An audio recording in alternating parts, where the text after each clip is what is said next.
Жакшы экен. Эми көрүүчүлөрүбүздөн келген суроолорго кайрылсак, бул жерде суроолордун арасында мени абдан бир жүрөгүмдү ооруткан суроо келди. Ал эмне үчүн ушул орозо маалында эле жардам берүү тарабы көбөйүп калат? Мисалы биз кадимкидей эле ушул орозону ачка калбоо максатында күтөбүз, өзүбүз кармасак да. Анткени орозо маалында бизде колунда бар адамдар көбүнчө бизге тамак аш жана акчалай муктаждыктарыбызга жардам берет дагы, андан кийин унутуп калышат. Бул боюнча сиздин оюңуз кандай? Чындыгында бул ошол орозонун негизги маани максаты орозо айында адамдарды жакшылыкка көндүрүп, ошол бойдон сактап калуу деген сөз да бул мектеп. Эгерде бир адам орозону чындап кармай турган болсо, ошол орозодогу ниеттери, орозодогу кыймыл-аракеттери жыл бою сакталып калганга аракет кылыш керек. Анткени орозо адамдагы адаттарды өзгөртө турган. Айда мисалы үчүн саат 3-тө туруп бирөө тамак жебейт, бирок орозодо туруп тамак 3:30 жеп атпайбы? Демек, адам өзүнө тиешелүү, өзүнөн ажырай албай жүргөн жаман адаттарынан, кулдук мүнөздөрүнөн ажыраганга себеп болгондой эле жакшы мүнөздөргө көнгөнгө мүмкүнчүлүк алат. Демек, орозо айында жакшылык кылган адам ошол барып отуруп жылдын бардык мезгилинде жакшылык кыла алат деген сөз болуш керек. Анткени биринчи деген сөз бар да, мисалы үчүн аялдардан биринчи датка наамын алган Курманжан, дат азырынча акыркы, андан сырткы биринчи Каспанов, мисалы аялдардын Терешкова дегендей эле, ошол биринчи жакшылыктын башаты качан болуш керек? Бул мына ошол орозодо башталыш керек деген сөз келип чыгат да.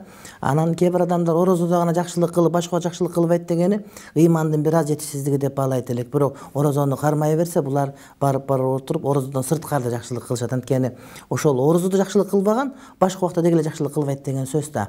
Анан орозо мектеп, адамдар машыктыра турган. Экинчи бир маселе, чындыгында орозодо сооп көбөйтүлүп берилет. Мисалы үчүн жөн күндөргө караганда орозодо 70 сооп көбүрөөк болот кылган жакшылыктардыкы. Ошондуктан орозо күндөрү адамдарды көндүрүп алып, ошого аракет кылсак, андан кийин булар жыл бою көнүп кеткенге насип кылса жакшылык болот деген үмүтүбүз бар. Шариятында негизги максаты мына ошондо турат. Адамдарды көндүрө турган ай 1 ай. Анан 11 ай ошого жараша кете берет. Албетте, ошол орозодо биз ачка болобуз, бирок деген анда ооз ачар деген сөз бар. Анан берилген азык-түлүк орозодон кийин сактап коюу деген дагы сөз бар. Анан ошол ооз ачардын соонун алганга аракет кылат адамдар. Ошондуктан адамдардын жан дүйнөсүн ойгото турган, булардын бир кайрымдуулук, жанагыдай иммунитеттерин сезгенте турган нерсе мына ушул орозо айы болуп эсептелет. Менимче көрүүчүбүздүн билейин деген ою, ошо сизге окшогон эл тааныган, эл билген адамдар көпчүлүк учурда бир эле орозо маалында эмес, башка учурда дагы ушу жетим жесирге муктаж болгондорго жардам берүү керек деген сөздөр көп айтылса дейт. Анткени жогоруда сиз айтып кеткендей, орозо маалында берген жардамдын сообу 70 эсе көп тиет дегенге байланыштуу.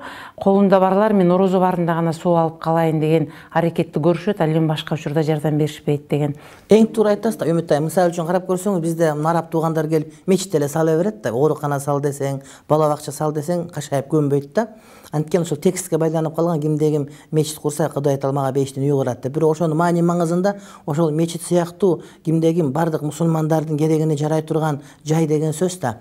Анан ошол сыяктуу биздин кээ бир мусулмандар ошол жетим ичи соопту көп болот деп ошого байланып алат да, бирок алардын жүрөгүнө ыйман чындап киргенде булар ошол жыл бою ошол кайрымдуулук жакшы экен, сооп экен деп билип, ошонун жакшылыгын көрсөтүп баштайт. Мына ушул бар, учубуз кур эмес, бирок сиз айткандай кээде балким азыраак айтылып калат. Муну мен кемчилик катары мойнума алам, жана башка да кесиптештериме ушул боюнча мындай бир бардык жылдын мезгилин айтканга мен мындай бир чакырар элем.